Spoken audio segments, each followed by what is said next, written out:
Everybody, welcome back. We're doing a post-game interview in a separate broadcast due to the fact that I may have hit mute at one point during the game. I think it was in the last part of the game, the last part of the fourth quarter or so. I may have accidentally hit my mute button, but we'll see. Everything looks good so far, but I'm joined here by Tom Cook, who is the victorious coach of this SOMSFA quarterfinal game against the Oakland Raiders. Tom, welcome to the show. How does it feel coming out victorious from that slobber knocker of a game? Well, I feel like I haven't played a playoff game in ages. I mean, I think I missed the playoffs in Battle Royale with that stupid J.J. Watt experiment. Right. And then, of course, my SOMSFA team didn't win any games, so obviously they didn't make the playoffs. And that was it. You got to go back to, well, even some of my team did not make the playoffs. So I had not played a playoff game in a long time, and I felt a little rusty with this team. I think I finished my fourth quarter early. Unlike my MO, I had been playing my games a little early the last couple of quarters of SOMSFA and SOMSFA because of all the marital stuff. It's like, let me try and get these games out of the way, right, so that I don't have to be sitting there the last week like trying to squeeze in a game when I have to go to whatever. Some kind of rehearsal dinner or whatever the hell, has to be done. So I felt a little rusty there. And, Renee's a good coach. Renee's a good coach. Renee's a tough coach. I mean, his team was clearly outmatched in terms of the personnel, which he would readily admit. He had Drew Stanton. I had Big Ben. Right. Absolutely. Running back position, maybe was even. C.J. Anderson's real good who he has. But I mean, everything else. I mean, the quarterback has a huge disadvantage. You go from Big Ben to Drew Stanton, and I had a bit of defense. I think my defense matched up real well with his offense. I played him in the regular season in the fourth quarter. I don't think he scored a touchdown against me in 8 quarters. Wow. I beat him in the regular season 23-9, and I'm pretty sure I held him without a touchdown. And of course, he threw an interception in the end zone today, but. Yeah, no, I held him without a touchdown in 8 quarters. Last time, at least he had 353 yards of offense. Yeah, this time I thought a real key to your defensive game plan was calling run against C.J. Anderson, and you seem to call him right over and over and over again. If you look at the ball possession chart here, Renee's possessions went punt, field goal, punt, end to half, punt, interception, punt, downs. And he had only one drive, that last drive that ended in an interception in the end zone, that had double-digit plays in it. And that was just because every time he would bring in Anderson 1st and 10, 2nd and 10, and try to run him, you were calling run. So was that your plan going in, is to focus on Anderson, or has it just worked out that way? Well, my plan going in, with this team, I've tried to think about more of an overall game philosophy. When you're looking to tweak your strat coaching, I feel like I know I'm a good coach, but when I see all the success that you're having, and you see things like Ron Dickinson holding people down to these crazy defensive numbers, and Jay's had a lot of success now. So then you look and say, all right, well, if these guys are doing better than me and being more successful than me, even though I'm a good coach, what should I think about? What am I doing? Blah, blah, blah, So like this Baltimore team, and I hate to give you too much info in case we meet down the road, but they're very, very solid. They're very solid all around. Yeah. It's really hard to find a glaring weakness on this team. Right. Until I lose 3 guys to injury in the next playoff game. But I even have reasonable backups at most positions actually on this team. This was like a team that I kind of went for the year more with, and partly because of Big Ben's interceptions next year and Pouncey being injured and one of my defensive linemen, I think, being out. So I felt like I think I've done nose tackle. I think Josh Chapman is my nose tackle. So when I play against a guy where I feel like I have a significant advantage against him, and I've got a low turnover team and a solid, strong defense, and I don't have to take as many risks with this defense, I kind of say, well, all right, well, how is he going to beat me? Right. What do I have to do to lose this game? Right. Let him bring the game to you instead of you trying to force things. Well, I think I try to think more specifically. It's like, all right, well, if I let him if he hits a couple of lucky bombs, I'm in trouble. Right. So let me not give him like too many runs, like with no minute. Like I've kind of gotten away from almost in all my teams ever guessing run and leaving freeze and leaving leaving long pass open. Right. You know, it's like, Which that's, is smart. you give up more chances for long games. So the guy's already wrong on his card and on the receiver card. Now I'm giving a long pass, no man, with a bunch of more receivers and some straight long gains on there. And the receivers are guessed wrong. It's like, all right, so maybe I'm going to give up a flat pass or something I might have flooded otherwise. And I'll still do it occasionally. But particularly a matchup like this, it's like, let me call it, he's got Drew Stanton. He's got Drew Stanton, Jeremy Curley, and Dwayne Bowe. It's like, you look at those guys' cards, they're like 5'10" long pass receivers, like 6s and 5s covering them. It's like, and then you look at his stats, it's like he's pretty much going West Coast. So I'm going to guess a lot of run. I'm going to flood the flats. I'm going to move I've got one outside linebacker 6. So with the two guys I look at and the one on the other side, I could move them back and forth and have success there. And I was going to try to not let him get, I was not going to let him just run because, running is not that great. So I'm just let him run, So my plan was to guess a lot of run, and I look at his offensive tendencies and league manager and stuff, which I do, which I don't do as much against you because you look at that and self-analyze. So, but against a lot of coaches, I'll do that. And so I did plan to guess a lot of run, when it looked like he was likely to run. And it was looking at his stats and stuff and the way he played the game. He's pretty much going to run or throw a flat pass, and he's going to throw flat at by 6, or he's going to throw flat where half the time it's with 2 men in zone, and that's if I don't move the free safety. So you can call more run in that scenario, and that's what he tried to do. And I was fortunate to be right a lot on C.J. Anderson, and actually not only right, but he kept hitting a 7, like three times to get lined up right, 7 no gain. If I was wrong, it was a short gain. Yeah, and there was also, it seemed like a lot of times when you called run and he threw a flat pass, it landed on the D's card for like +2 on a 6 or something like that, instead of landing on Stanton's card. Yeah, although he did get an interception, did get a incomplete guess wrong on Stanton's card, but Stanton's like 4 and 5 incomplete or something bad like that, Right. But now on the other end, what I should have done by the philosophy I just told you is I should have been going up top so much, But I knew that you look at my stats, you look at my team, and I've had a lot of success against Renee the last 4 or 5 years, and I'm sorry to see he's leaving. Not that success against him, but he's a very good coach. Yeah, I mean, we should put that up. People might not have heard that on the last one, but Renee says he's not coming back in the fall. So I'm sorry. Yeah, he said he's stepping away from Strat for a while, wants to do some other things in his life, stepping away from gaming in general, which I can understand. Yeah. Ideally, guys find a balance, But if you're not having fun playing the game, if you want to do other things in life, there is a world out there beyond the 4 walls. So I understand that completely. Absolutely, one of the reasons that I'm sort of quote unquote down to only 4 leagues or whatever, 2 in the fall, 2 in the spring. That works for me, Yeah. But he's a very good coach. But for many years now, he's had these kind of teams where the personnel is just not that great.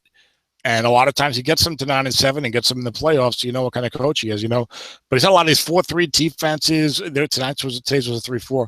It's a lot of 4-3 defenses with like a weak front 7 with a bunch of 4s in it. And me, when I see a 4-3 defense with a weak front 7, I'm going to pound the flats and run it. Yeah. And I haven't had a lot of success against it with that. This was a 3-4 team. So really, I should not have gone up top so much. But I just felt like I knew he was going to give me long pass guess wrong opportunities because he likes to guess some run. And I had some long pass opportunities. I didn't hit a single one. I was like 0 for 6 or 0 for 7. Now, 1 or 2 of them, I guess, right. 1 was successfully double teamed. But if I would hit one of those in the first half, it would have been a different type of game, I think. Right. But I didn't. And then I got a little worried when I missed the 2-9 field goal. Yeah, he did what he had to do to pull you into that kind of game because in order for him to win, he needed it to be low scoring. He needed to get a couple breaks, and he needed to keep you away from your big play capability with your offensive talent. And he did just that.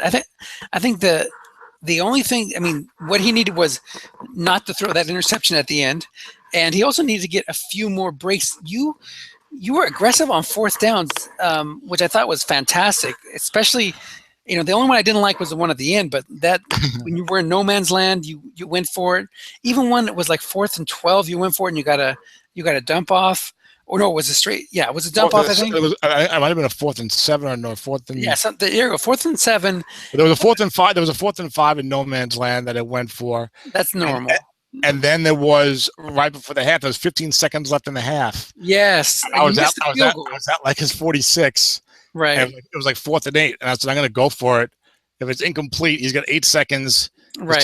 His kicker is Cairo Santos, and I felt confident in my defense. I know it was a little risky play, but I did get something good. I got like a flat pass right short game. And Big Ben was really good in the first half on third and long. He kept hitting every single time. Right. So I would do like a run, like a long pass gets wrong, incomplete, then 3rd and 10 short pass first down. Yeah. So that was huge.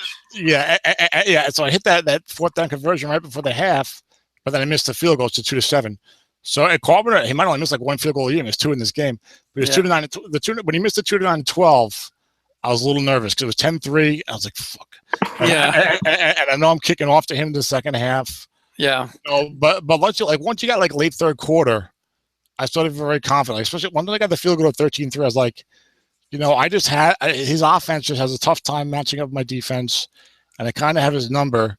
And really, if I kind of don't give him any long pass wrongs with no man, it just feels like it was very hard for him to move the ball, to move the ball enough to like get into the end zone. Yeah, and I even commented on the broadcast, maybe in the part that was muted, but I just said, as good as CJ Anderson is, he's not the kind of back that's going to get you into the end zone in one play. Even his big runs are like 20-something yard runs. 20 yards, So you still have to hit a couple of those to even get into the red zone. And it just didn't feel like there was any suddenness to the Oakland attack. And you did a good job of just wearing them down and waiting them out. So yeah. And he, I felt like he caught a real bad break. I think he went for like a 4th and 1 or a 4th and 2 around my 23 or something. Yeah, maybe. Because Santos is like 2-8, and he made it, and then was called for offsides, and it got pushed back, and then he had to settle for the field goal. And then, of course, at 13-3, he's down there and throws an interception into the end zone, gets wrong, although it was 4 men and 2-7 and 12 or whatever. But that was a bad break, and I had a couple of bad breaks. So I missed the field goals. Well, the one of them was only 2-7. I felt like I had a number of plays in the first half where I had like a good situation and the offensive role didn't come. Like I got back-to-back dreaded 5s on the run, gets wrong. Right, I mentioned that too on the broadcast. Yeah, I had like a flat pass wrong, like interception split. I had like I must have thrown like 6. I must have thrown at least like 4 or 5 long pass wrongs in the first half, and I didn't hit any of them. Kept landing on 7 or 10. So yeah, and one of them was a no man, but Ben kept bailing me out of the 3rd down. So and then also I thought that with about 4.5 minutes left, he had like a 4th and 4, maybe a 4th and 5 at like his own 46, and he punted. And I was like, oh, you can't punt here. But he was able to get the ball back relatively quickly. But in this matchup, I felt like I got to go for it there. I felt like, Yeah, that's just not his style. He plays it by the book and a little conservative there, but it worked for him. So yeah. So now the next round, what's the matchup of the next round? Are you playing? I'm playing Nathan. You're playing Nathan, and I'm playing Ed, I think. Yep. So you get NFL Ed. I played 49ers against the Ravens. Yeah. I never want to play Ed in any game ever, but I did beat him this year in the regular season. He had some bad breaks in that game. I beat him 28-17, and he had some bad breaks, and I had some good breaks. And that game could have been. I mean, it wasn't like it was a blowout. It was 28-17. It was 28-10 early 4th quarter. But that game could have been even close. That game could have been definitely a lot closer. I did hold him to 246 yards. Who's his quarterback? Preston Palmer? Was it Tony Romo? Ed's got Tony Romo? He has. When does that happen? Yeah, he has Romo. Okay.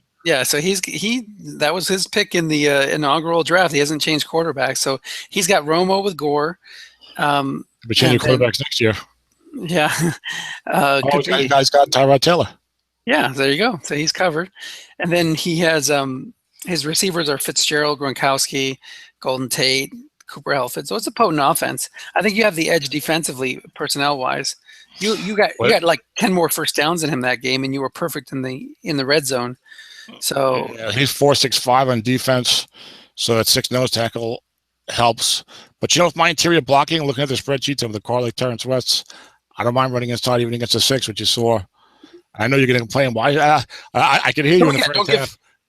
Don't give your secrets away against Ed. Well, that's right. I got to call my entire game, so I'm not worried about it.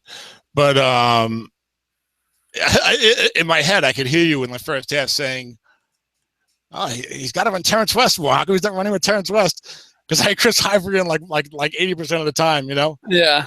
But sometimes people will more likely to guess pass with Chris Ivory's in there. So it's like I feel like sometimes not everybody like the good coaches know that stuff and they'll get you out. But I felt like I could get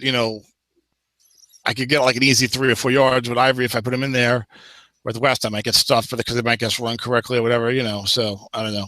So I might have got nickel against Ed. I forget what I did. I don't know.